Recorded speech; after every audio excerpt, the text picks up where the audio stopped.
नमस्ते बच्चों। आज हम देखने वाले पाठ क्रमांक 10 अपराजय। ये कमल कुमार इनका ये पाठ है।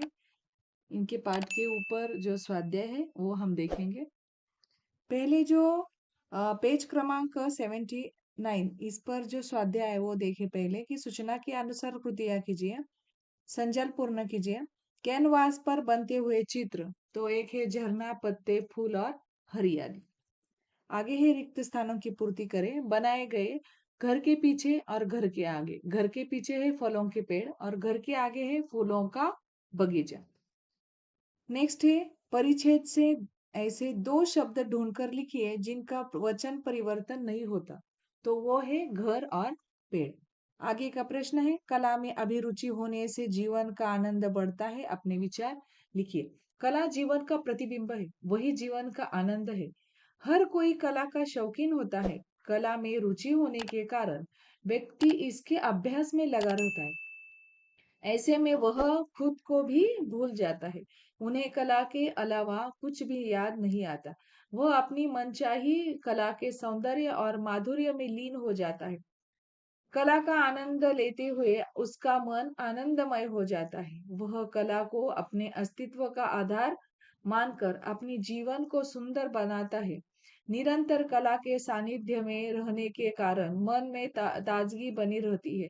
ऐसा व्यक्ति तब सारी दुनिया को सुंदर और खिलता हुआ देखता है। इस प्रकार कला में रुचि होने से जीवन का आनंद बढ़ जाता है। आगे का प्रश्न देखिए।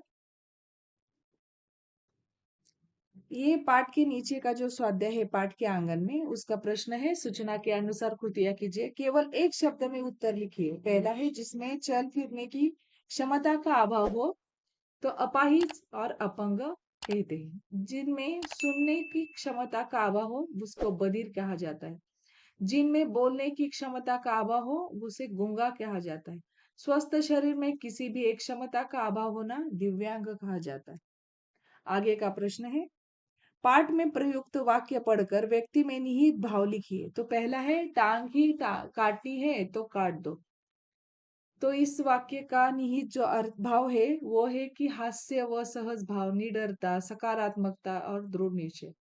मैं जानता हूं कि जीवन का विकास पुरुषार्थ में है, आत्महीनता में नहीं।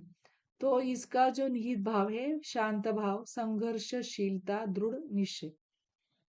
आगे है यहाँ पे पूछा गया है कि हीन शब्द का प्रयोग करके कोई तीन अर्थपूर्ण शब्द तैयार कर कीजिए।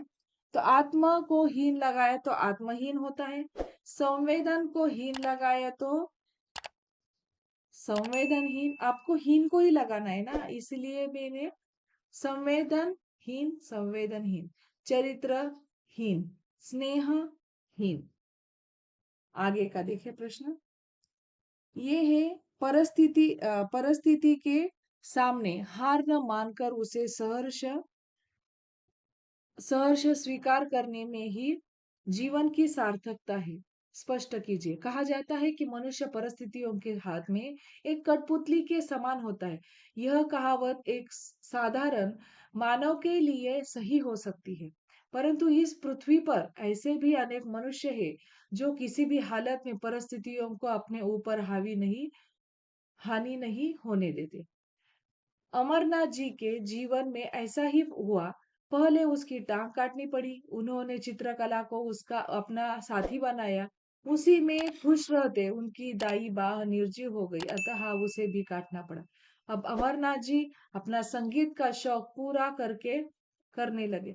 बीमारी के दौरान उनकी आवाज चली गई, तब भी उन्होंने परिस्थितियों से हार नहीं मानी।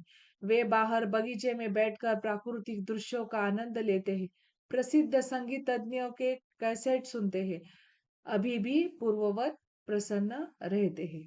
तो आज का जो स्वाध्याय है आपको अच्छे से समझ में आए होंगे। आप अपनी नोटबुक में अपराजय ये जो पाठ है इनका स्वाध्याय अपनी नोटबुक में लिखिए। ठीक है, धन्यवाद।